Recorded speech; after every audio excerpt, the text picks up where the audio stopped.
I love that song. So I was just up here a couple minutes ago, but I'll tell you a few more things about myself.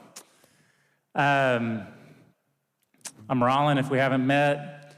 I came to this church as a sophomore, spring semester of my sophomore year in 2006, as a very broken, lonely, suicidal college student. And here I am. So, yeah, praise be to God. We are going through, we're actually in the second to last week of a series called Speak, Lord. It's really focused on wanting to hear freshly from God. And today I'm sharing about how we hear from God, and not necessarily really like in an individual moment. It's more like I'm answering the question, how do we build a lifestyle of hearing from God?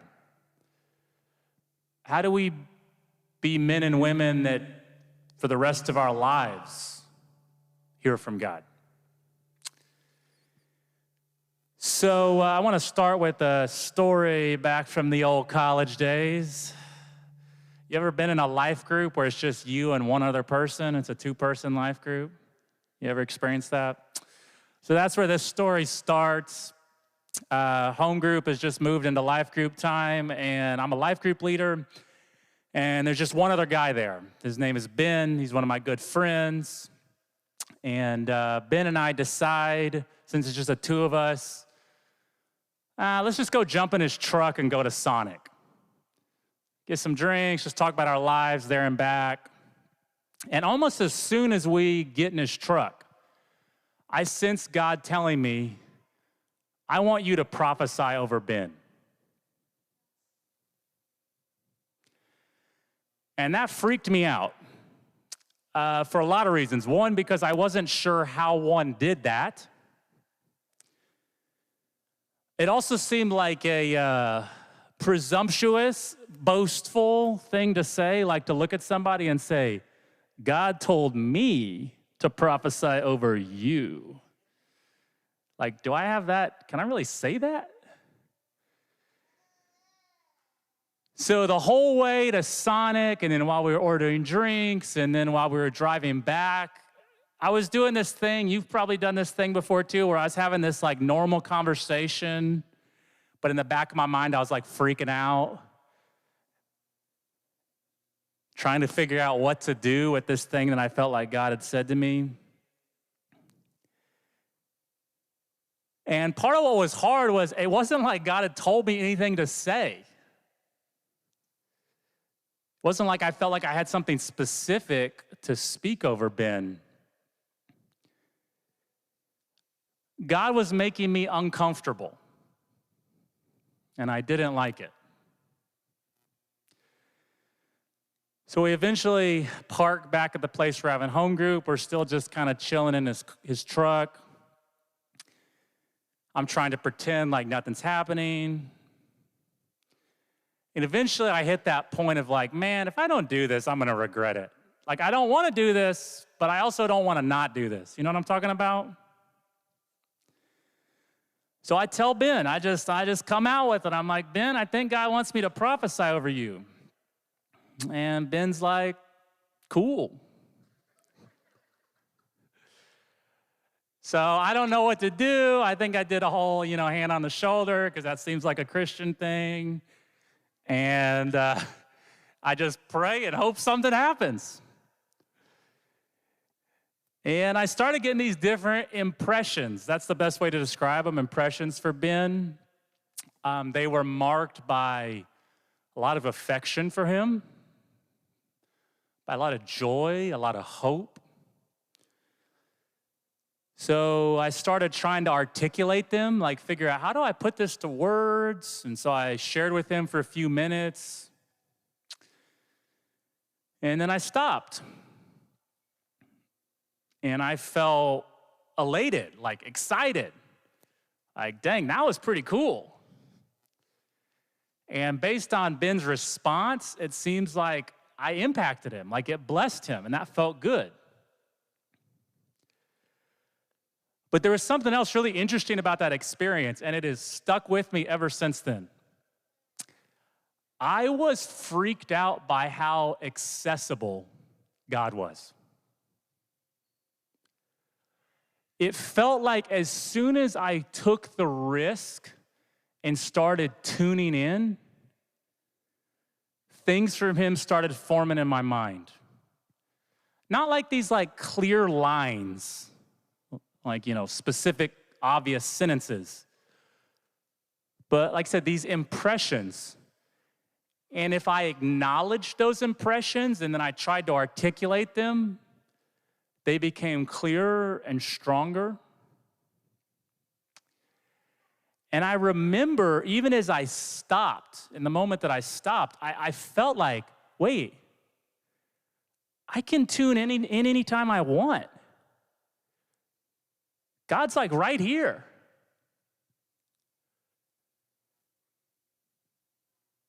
And that leads me to my first point this morning.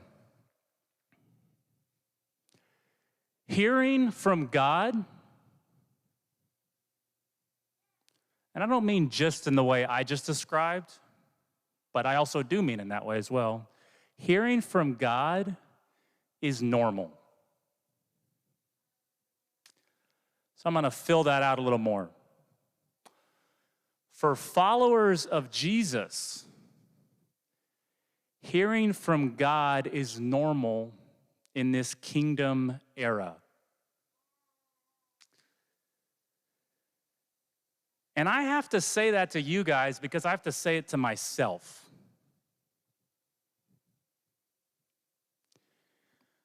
So we're going to look briefly at Acts 2. And in Acts 2, there's a real wild scene that's unfolding. So the setting is this huge annual Jewish festival. And there is this ragtag band of mostly rural, uneducated tradesmen and women who are causing an enormous confusion. So this little band begins preaching boldly, loudly, spontaneously in multiple languages about Jesus of Nazareth, a controversial preacher the Romans had executed a month and a half ago. And to a lot of people, it just sounds like they're drunk. But it draws a lot of attention. And out of that confusion, everybody finally focuses on the leader of the group, a young guy named Peter. Now, Peter used to be a fisherman. He's no priest. He's no seminary-educated pastor. But he starts talking like he's an authority on what's happening. And this is what he says. Acts 2:14 is where I'm going to start. It says, "Then Peter stood up with the 11, raised his voice, and addressed the crowd. 'Fellow Jews and all of you who live in Jerusalem, let me explain this to you. Listen carefully to what I say. These people are not drunk, as you suppose. It's only 9 a.m. No, this is what was spoken by the prophet Joel.'" And this is what I want us to really listen to. "This is what was spoken by the prophet Joel. In the last days, God says, I will pour out my spirit on all people. Your sons and your daughters will prophesy. Your young men will see visions. Your old men will dream dreams. Even on my servants, both men and women, I will pour out my spirit in those days, and they will prophesy." And what Peter is saying is that Joel's prophecy has come true. In that moment 2,000 years ago was the last days. We are in the era of the last days, the kingdom era. And in Jesus' kingdom, in this era, all of his followers will hear from him. And I want you to notice how Joel's prophecy emphasizes everybody. I will pour out my spirit on all people. You know what that means? It's almost as if Joel and now Peter is saying, do you really get what that means, all people? It means both the young and the old. Young guys are gonna see visions, but not just the passionate young men. Your old dudes too. Your old men will dream dreams. So the speaking of God to and through followers of Jesus, it's gonna cut across all age lines. Kids are gonna hear from God. Senior citizens are gonna hear from God. For followers of Jesus, hearing from God is normal in this kingdom era. But it's not just age lines. It's again like Joel, and then Peter is saying, but do you really get it? It's not just the young men and the old men, it's also both men and women. Even on my servants, both men and women, I will pour out my spirit in those days, and they will prophesy. If you've read the Old Testament, you know that most of the prominent prophets of the Old Testament were men.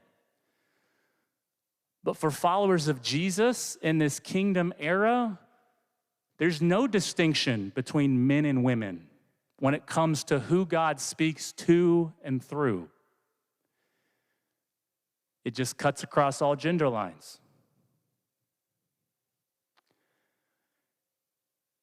And then the last element of this, just to make sure we really understand, it's really saying everybody, is that this prophecy from Joel that Peter is quoting, it implies, it suggests that hearing from God cuts across all lines of education, of title, and expertise. Peter is applying this prophecy to his own group of mostly uneducated blue-collar workers and uneducated women. Peter himself was almost certainly never trained in some official Jewish rabbinical school. He was a fisherman. And then he followed Jesus around for 3 years. In this kingdom era, it's not some special group of educated, titled, chosen followers of Jesus who will hear from God. It's everybody. Do you understand what I'm saying? Do you understand why Joel has to go through it like blow by blow? Like, do you get it? It's everybody. If they're a follower of Jesus, an 8-year-old kid will hear from God. If they're a follower of Jesus, a construction worker who dropped out of high school will hear from God. If they're a follower of Jesus, a 90-year-old with dementia will hear from God. If they're a follower of Jesus, even a pastor like me can hear from God. So to say it again, hearing from God is normal.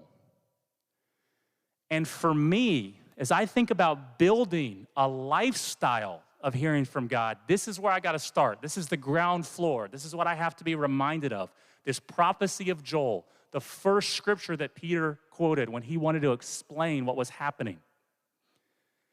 And that's what I experienced in that truck sitting next to my friend Ben.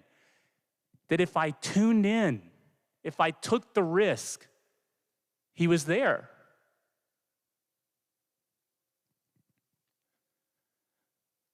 Now, some of you are probably struggling with this idea.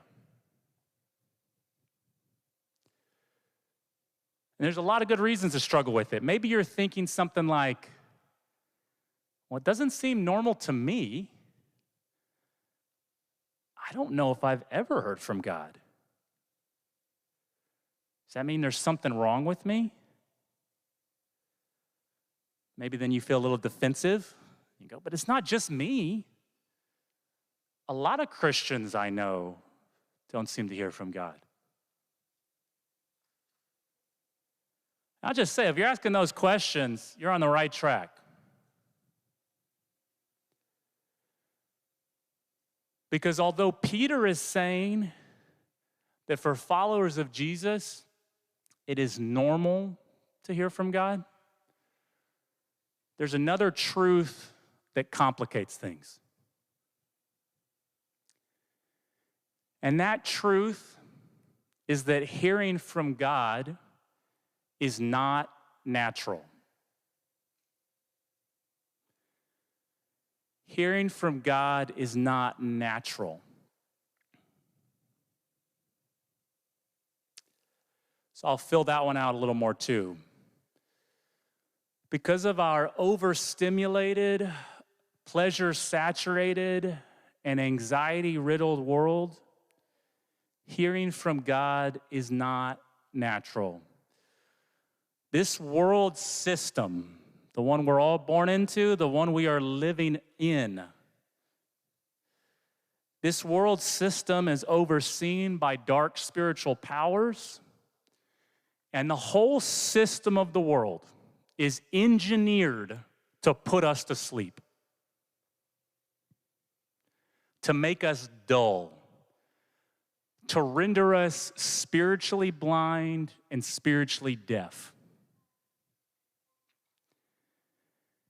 And the way that we're put to sleep, we almost become zombies, like the living dead, like we're alive, but we're out of tune with the deepest realities.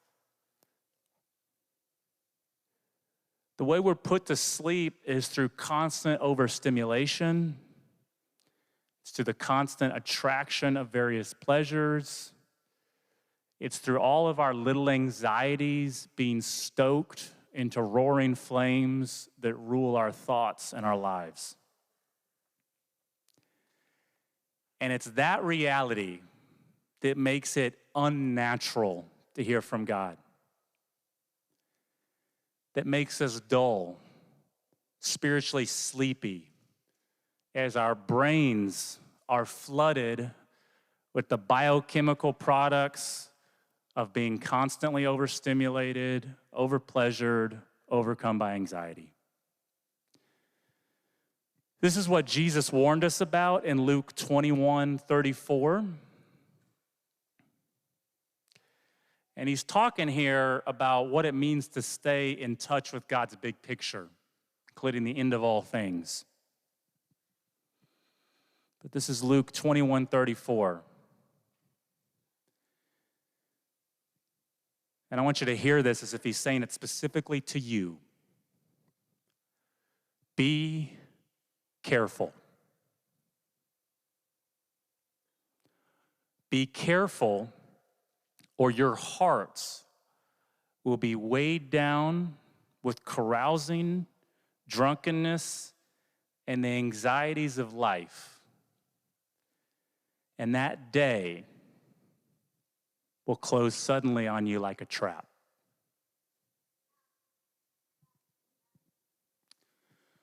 So I just want to talk briefly about the three things he mentions: carousing, drunkenness, anxieties of this life.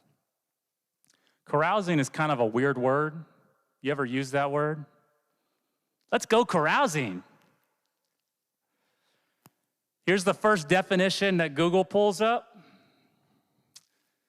Carousing is, quote, the activity of drinking alcohol and enjoying oneself with others in a noisy, lively way. Now, I don't know about you, but that doesn't sound like the worst thing ever. What Jesus is saying, though, he's talking about a life filled with noisiness and distraction. So kind of the word that I use for it is, like I said, overstimulation, where we're overstimulated through constant social stuff or just other forms of noisiness. And the result is that we are dulled. We're put to sleep. So even as we're, in a sense, our activity level or our attention is constantly engaged, we're actually less aware of the most fundamental things.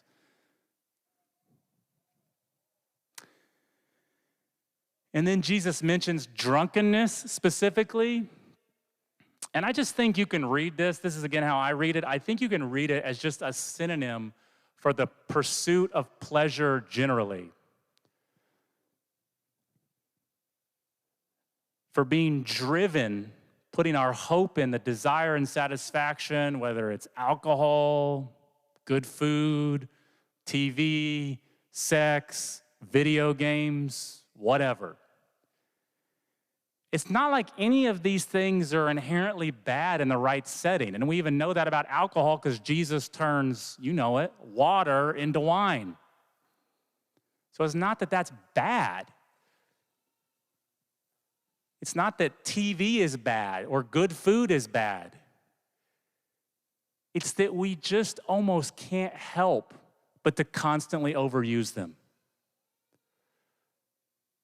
to look to them, to feed us. We idolize them. We can't control them.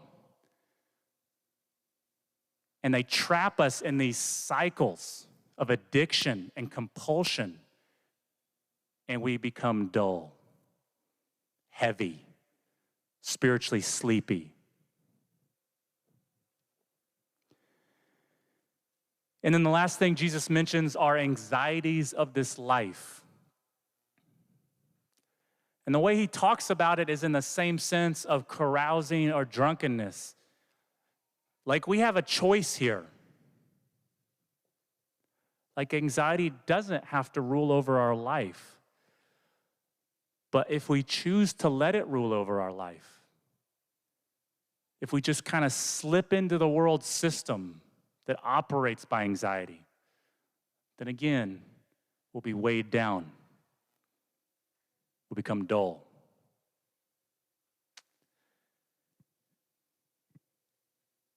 That's the trifecta: overstimulation, pleasure, anxiety. They put us to sleep. They make us dull. The way Jesus puts it is they weigh us down. It's like we're living life with this huge weight on our back, and all we can see are just a few steps in front of us. And it's like there's this beautiful world of God's presence, of the accessible God. But we're so weighed down, we just can't even see it. And so even though hearing from God may be normal in this era, the kingdom era, it's not natural. You know, for me, I see this especially with entertainment. I really love sports, especially soccer and football. I watched Arsenal versus Newcastle yesterday. If you did too, we can talk about it. If you don't know what that means, just move on.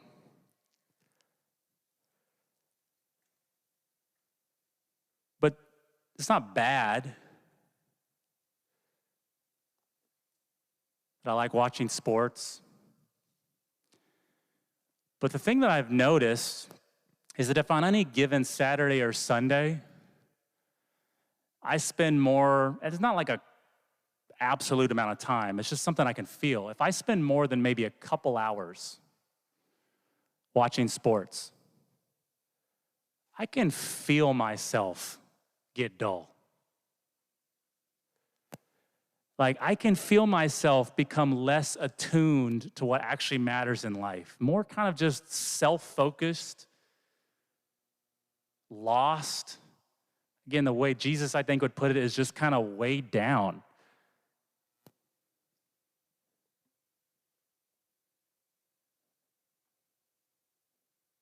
And so what I begin asking myself, anytime I'm doing something like watching sports, which again, I think is great, and I oftentimes will start watching sports, this may sound weird to you, and I'll be like, I will tell God, thank you for this. This is so fun. But then after a couple hours, I'll feel something shifting in my heart, and I'll just be like, do I really need to finish this game? I don't have to. I can turn the TV off. Making the decision to turn the TV off, it's not natural. What's natural is being overstimulated, overpleasured, overcome by anxiety, put to sleep. But I want to experience this privilege and this gift of God's presence, God's goodness expressed through his voice. And so if I'm going to build a lifestyle of hearing from God, then that brings me to my last point, which is that to keep myself from being weighed down constantly, I must build habits of resistance. Hearing from God requires building habits of resistance. What I mean is this, to fill it out. Hearing from God requires building a set of habits to resist the overstimulating, overpleasuring, anxiety-driven world system.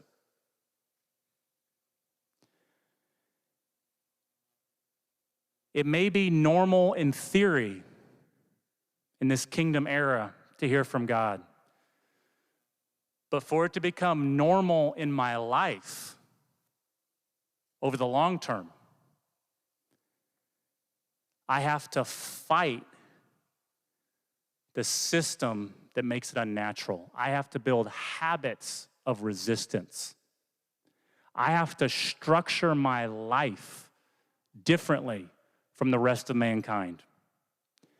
And this was the structure of Jesus' life. Luke 5, verses 15 and 16. Yet the news about him spread all the more, so that crowds of people came to hear him and to be healed of their sicknesses. But Jesus often withdrew. Let me say that again. But Jesus often withdrew to lonely places and prayed. Now, I just want to note this. People were not a fan of Jesus doing that.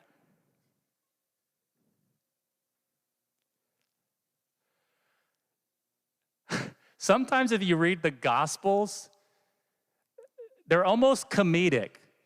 It's like a giant game of hide and seek. Like Jesus' disciples are constantly like looking around at each other. Like, do you know where he went? Where'd that guy go? And they just start trading these like little rumors that they don't know are true. Well, I heard he went maybe over there, but he sure as heck didn't tell us. And you've got these huge crowds of people who, for very good reasons, are desperate to be around him. And he just disappears from them. And then they start doing the same thing. Where'd that guy go?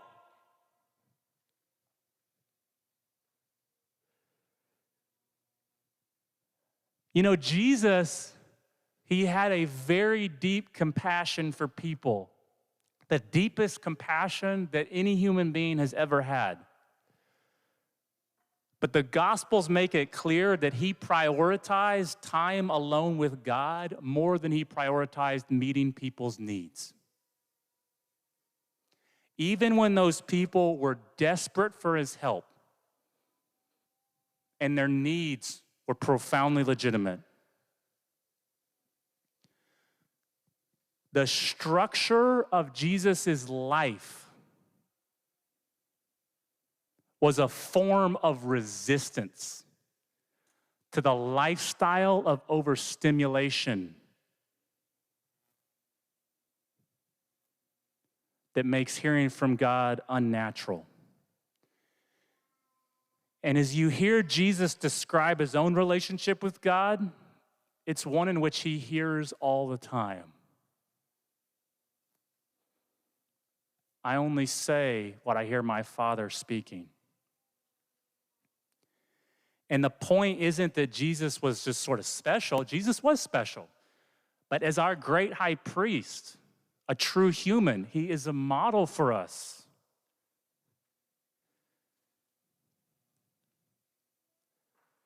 Hearing from God is a habit.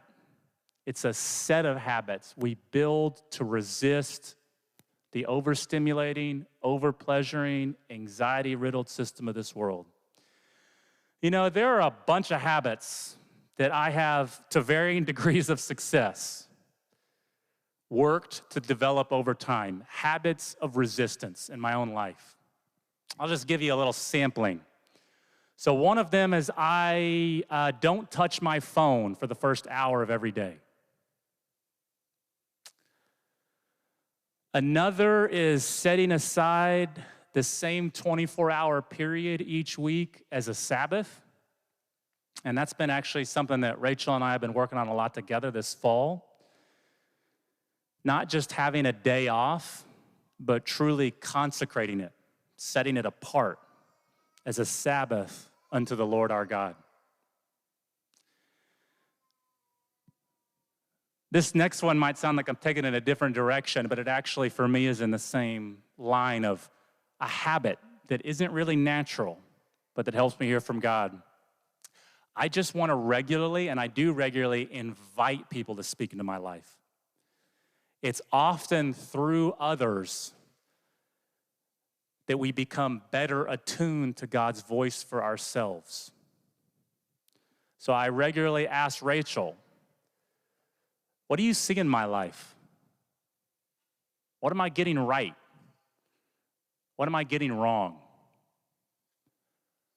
I ask a variety of other men in my life that same question, or some versions of it.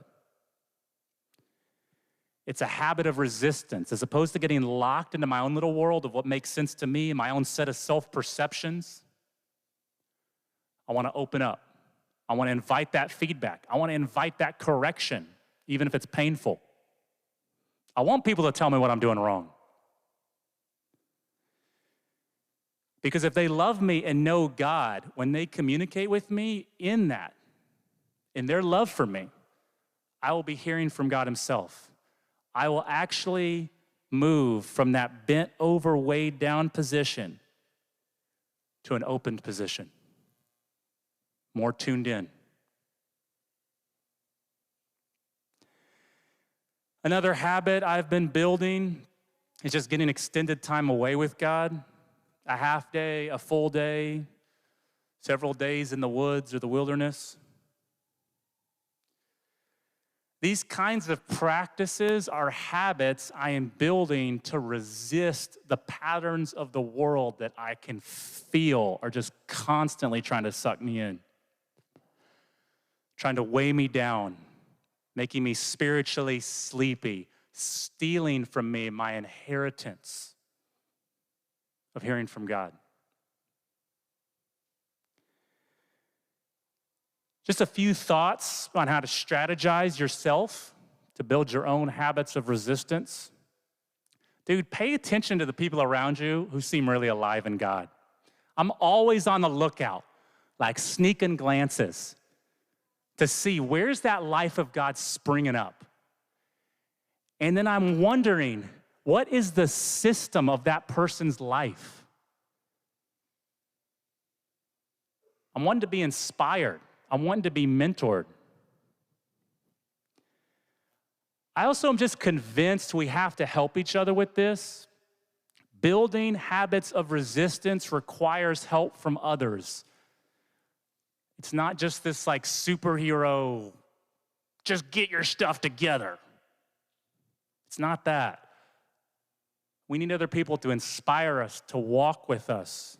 We need to tell other people about the habit or habits we are trying to build, not just try to do it alone. If we're married or we have a family, we have to strategize for how to do it as a family. how to support each other in getting time away from the family. As a community, we need to support couples and families by just figuring out how we can provide for needs that they have to help them do this. Building habits of resistance requires help from others. And I just want to say, these habits, they may sound nice, they don't come easy. And they are, even once you get them going, you get some momentum, they're not easy to maintain.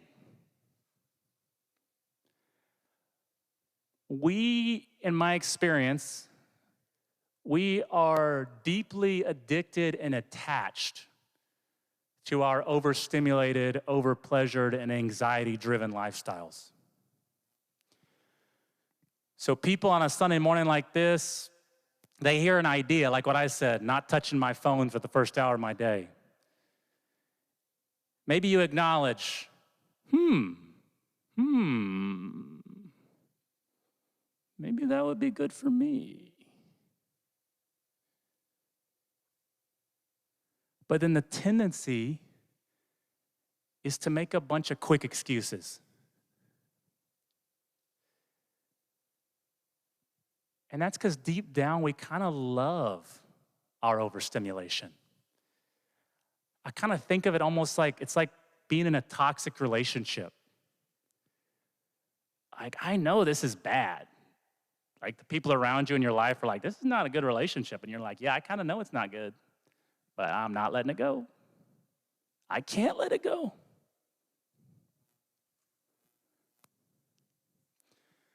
So I'm saying this because this is something I myself have experienced, and I don't want to shame you or put you down if you're feeling that. I think really what I'm just saying is I want to throw an invitation out there.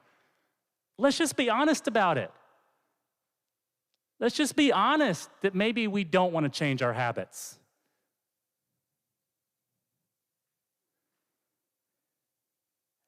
I am very scared to drill into the bedrock of my overstimulated, overpleasured, and anxiety-driven life patterns. And that's okay. The place to start is just to be honest about that. It's not to make some quick excuses about why you can't do this or that.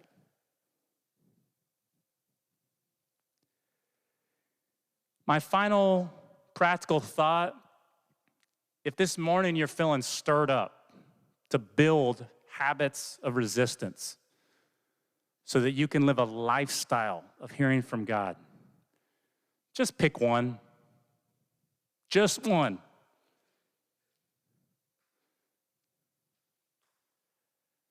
Could be something I mentioned.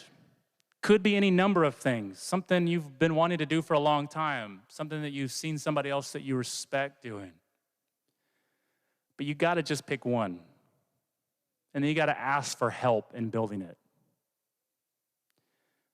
Just say it again. Don't try to be a superhero. Don't buy into this whole lie of you just need to have the willpower for it. You need help. Just ask for it. Let people support you and mentor you and rejoice with you as you restructure your life, one habit at a time, to make the theoretical reality of hearing from God your actual reality for the rest of your life.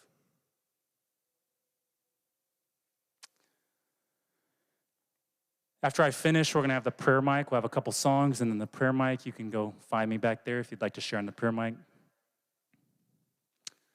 Worship team, y'all can come on up.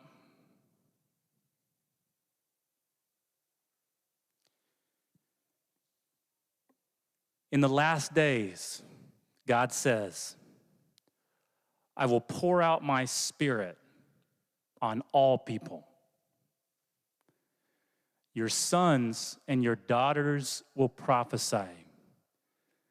Your young men will see visions. Your old men will dream dreams. Even on my servants, both men and women, I will pour out my Spirit in those days, and they will prophesy. Young and old, male and female, educated and uneducated. It is normal to hear from God in this kingdom era. But it's not natural. What's natural is to be dulled, put to sleep, weighed down, to be anesthetized by the patterns of this world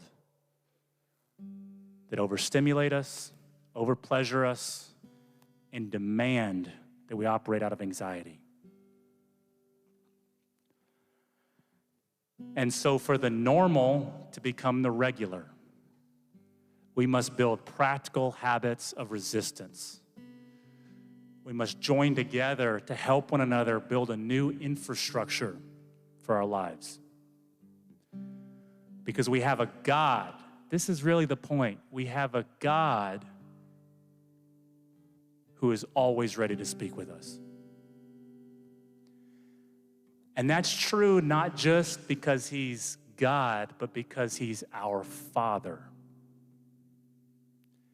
And he is our Father because of the blood of his Son spilled on a Roman cross. Blood that was the price required to purchase us out of our slavery to sin and the devil. To purchase us into his family. If you have accepted that gift of adoption into the family of God, if you would say, yes, I may be broken, I may be sinful, but as I sit in my chair today, I would say it. I am a son, I am a daughter. If you have accepted adoption into the family of God, I just want to remind you, you share the same privileges as the only begotten Son. The Father speaks with you like he spoke to Jesus. Doesn't matter whether you're young or old, whether you're male or female, whether you're educated or uneducated. And if you're not sure if you've been adopted into the family, if you're not sure that you could say, yes, I am a son or a daughter because of Jesus, today can be your day. As you're sitting in that chair, you can just tell God, I believe Jesus made a way for me to be a part of your family. My life is yours. I want to spend the rest of my life knowing you and being led by you. All right, I'm going to pray. Would you guys stand?